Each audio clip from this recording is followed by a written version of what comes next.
For real. Okay. So I do it for myself, but I do it for the people with me. My whole family is from DC. My whole family, like my entire family. Don't bring them. For what? Actually, I do it for what? myself, but I also do it for the people around me, including my entire family, who are from Washington, D.C. My entire family enjoys my tire. Don't deliver them. Don't deliver them. Lamont Roach just attacked Davis, but it wasn't in the ring, rather, it happened during the press conference when he declared that his purpose was not only to fight, but also to insult, provoke, and possibly even try out for a reality TV show. Roach attacked Davis's confidence, calling it phony, and, as if that wasn't spicy enough for him, he made fun of Davis's father for appearing anxious. Tell me, son, that his father was up and trembling on the what's name. He was shaking on the pops. Yes, the Roach used a bold but rather dubious tactic. I'm going to break it all down for you. It was reckless because Davis is known for using his fists to end arguments. The entire situation felt more like a boxing-themed roast than a professional press conference, and he was shaking. The real question is why Roach made things so personal. You guys get dumped when they start talking, and I'm going to beat applause. Please be quiet and avoid twisting things. I don't care about anything. I don't tell anyone that I'm up. When do I look like I'm getting up? Okay, that won't stop anything over here. Dan Davis is quiet but lethal boxing style, although champion is used to being under pressure. The recent news conference with Lamont Roach turned into a verbal assault rather than merely a challenge. Apparently carrying a thesaurus and a grudge, the Bug launched a tie attack that left the spectators in shock. If boxing bouts were won just on insults, Roach would already be crowned. The man entered the fray with his fists, but his preferred weapon was his words. You all are aware of what is happening and how I'm approaching, so please stop.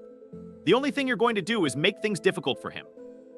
It took a lot of guts or delusion to call someone with a nearly perfect record of fraud.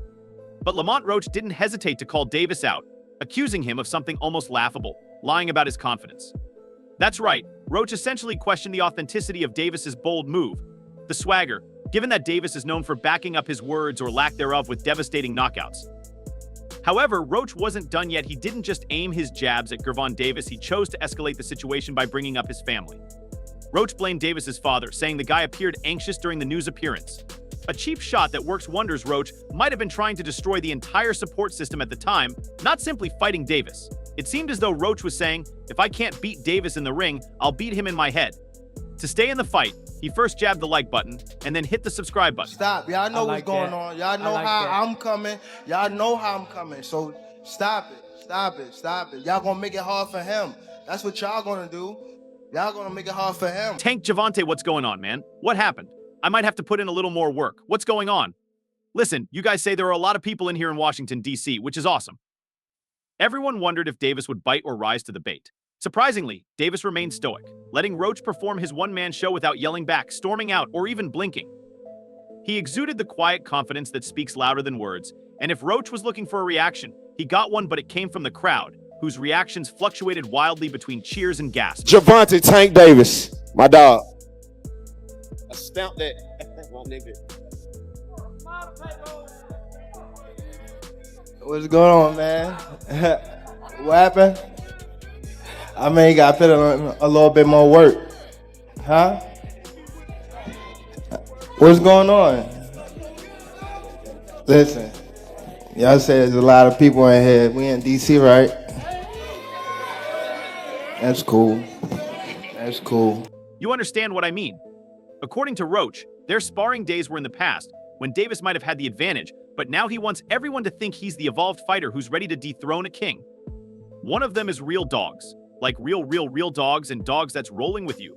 They know this wasn't just a boxing rivalry, this was personal. Roach made that crystal clear by leaning into his narrative and portraying himself as the underdog who had somehow surpassed Davis in every way imaginable, physically, mentally, and strategically. Man, one of them real dogs, like real dogs. And the dogs that's rolling with you, they know. I'm obviously older, more mature, and a better boxer than I was at that age. You understand what I mean when I say that, and for a long time, I was the best boxer in the country at every age. I won national titles at every age, so you know what I mean when I say that, but aside from that, every other year I was the best fighter in the nation. Of course, Roach didn't stop there. He framed this fight as a fight for respect. And his insults weren't just directed at Davis, they were intended to undermine Davis's reputation as a cool-headed warrior. However, Davis didn't flinch. Instead, his words seemed to bounce off him as if Davis had some invisible shield of indifference. Obviously I'm older, more mature, a better boxer than I was before, and I was, one of the best boxers in the country at that age.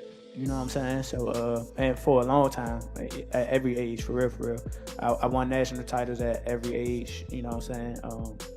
It just when I happened to run into him, he got gold by the slightest little chance of luck, and I got silver. So, you know what I'm saying? Like, but other than that, every other year I was the #1 fighter in the country.